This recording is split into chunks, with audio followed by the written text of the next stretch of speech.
Welcome to The Late Show, everybody. I'm your host, Stephen Colbert. You know, look, I don't need to tell y'all what's going on. Over the weekend, the United States and Israel conducted a massive bombing campaign against Iran. We now face an unpredictable and unstable situation that brings me to my long-running segment. America at what? We haven't run that graphic in 6 years. I said long-running, not frequent. This military mission has been dubbed Operation Epic Fury. Fun fact, Epic Fury is an anagram for Forget Epstein. Now, right off the top, can we check that? Can we check, make sure that's the case? Fact check that? Now, right off the top, I want to point out that an open-ended war of choice in the Middle East with no clear exit strategy or defined victory is where I got on this train. And in the last 25 years of talking about this stuff on TV, I have learned not to stand up here and say, like Moses on the mountaintop on day 3 of a new war, whether this is going to be a good or this is going to be a bad. But I will definitely say that we have no clear idea where this is going or why it's going there. Now, say what you want about George W. Bush, and I did. Okay? That guy went out there, he sold his Middle East war. That's what the W stood for. Middle East. He was not a smart man. He went to the UN. He went to Congress. He gave speeches for a year leading up to it. He sent Colin Powell to the UN with a vial of what appears to be country time lemonade. Just this much could have refreshed everyone on the Security Council. Compare that to the present POTUS 6 days ago. He gave what is officially the longest State of the Union address of all time, and the subject of Iran was a drive-by. In a 2-hour speech, he gave it 3 minutes. The man's had longer farts. But whether or not he explained the need to the American people beforehand, the fact is we're at war. Or we're not. Because according to the Constitution and the War Powers Act, only Congress can declare war, and he never got approval from Congress. But he did say this. The lives of courageous American heroes may be lost, and we may have casualties. That often happens in war. So it is a war, which means it might be an illegal war. And now Congress is going to punish him by voting to give Trump war powers after the Iran strikes. Just as good. Don't worry, honey, I'm going to put the condom on right after we have sex. Although, admittedly, that might make it a little more difficult to get on. It's like trying to put a glove on mashed potatoes. There's the glove. It was Saturday afternoon? By Saturday afternoon, Iranian state media confirmed that Supreme Leader Ayatollah Ali Khamenei is dead. Now, to be clear, Khamenei was not a good guy. He was a ruthless autocrat. But he was 86 years old. Do we really need 2 carrier groups to kill him? You could have just spilled some water on the kitchen floor and taken away his life alerts. He'd never get up. The Ayatollah was in power for a staggering 37 years, starting in 1989 following the death of revolutionary founder Ayatollah Ruhollah Khomeini. Now, Khamenei came after Khomeini. That sounds like those are similar, so here's how you remember it. I before E, that's neither of them. You're welcome. Now, immediately, both the United States and Israel said that Operation Epic Fury was launched seeking regime change. But apparently, regime change doesn't necessarily mean changing the regime. Trump pitched a repeat of Maduro here, sorta, saying, what we did in Venezuela, I think, is the perfect scenario. We kidnapped Venezuela's president, left all the other bad guys in charge, blocked the legitimately elected guy from power, and stole their oil. That scenario can be described as perfect in the same way that Saw 2 can be described as one woman's journey to find herself. But we can't pull a Venezuela.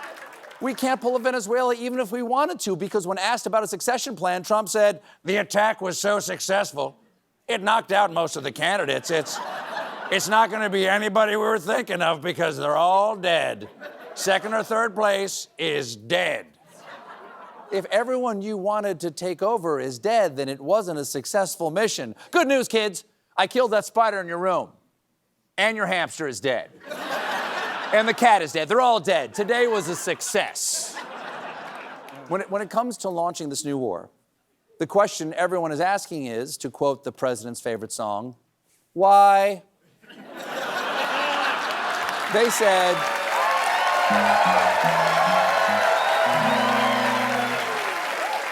part of it, a little part of it. They said regime change, but Trump also said that he had to do this in order to achieve freedom for the Iranian people, which is related to regime change, so that's pretty straightforward, until he later said the reason was that Iran might strike first. Got it. Or maybe not, because Trump then said it was a response to Iran using games, tricks, and stall tactics in their recent negotiations. Sure, fine, until he told ABC that this was because of the Ayatollah's foiled plots to assassinate him, saying, I got him before he got me. They tried twice, I got him first. This is war, not a game of tag. I got him before he got me, and now you can't tag back because the Mar-a-Lago ballroom is the safe zone. Ali, Ali, Ayatollah free. You can't tag back. You can't touch. No, I'm sorry. I'm sorry. Remember, I'm rubber and you're kablooey. So, what do we got here? Regime change, freedom for the Iranian people, too many games and tricks, get him before he gets me. Then finally, today, Trump landed on his fifth rationale during a ceremony at the White House. An Iranian regime armed with long-range missiles and nuclear weapons would be an intolerable threat to the Middle East, but also to the American people. Our country itself would be under threat, and it was very nearly under threat. Very nearly under threat is very nearly a good reason to send our troops into harm's way. Tragically, 6 American service members have already died in his war. That sacrifice, and any sacrifices to come, any loss of civilian life for that matter, deserve at the very least clarity from our leaders as to why that sacrifice is being asked. Because this war is on, and it seems like there could be more of it. Iran has already launched missiles at Israel, the UAE, Saudi Arabia, Cyprus, Qatar, Oman, Bahrain, Jordan, Syria, Kuwait, and Lebanon. My God, that's the entire Trump board of peace. But that shouldn't come as a surprise. None of that should come as a surprise because here's the thing. We know that once you start bombing folks, the fighting tends to take on a life of its own. As Admiral Julius Pringle once said, once you pop, you can't stop. Trump is also, he said that? Check that out too. Trump is also open to negotiations with Iran during the war, he says. Yesterday, he told The Atlantic, they want to talk, and I have agreed to talk, so I will be talking to them. But also, he noted that some of the Iranians involved in the negotiations in recent weeks were no longer alive. But we're going to weekend at Bernie's them to complete the negotiations. Marco's going to deploy the sunglasses, and Pete's going to do this funny thing where he makes them hump a surfboard. The reporter then asked Trump whether he had any indication of renewed Iranian threats against the U.S. homeland since the start of the attack. Trump's response, I don't want to tell you that. Oh, it's like the old terror alert system from way back when. It goes, I don't want to tell you that. You get 3 guesses, and rhymes with everyone is bread. Now, surprisingly, the color coding. I remember the color coding.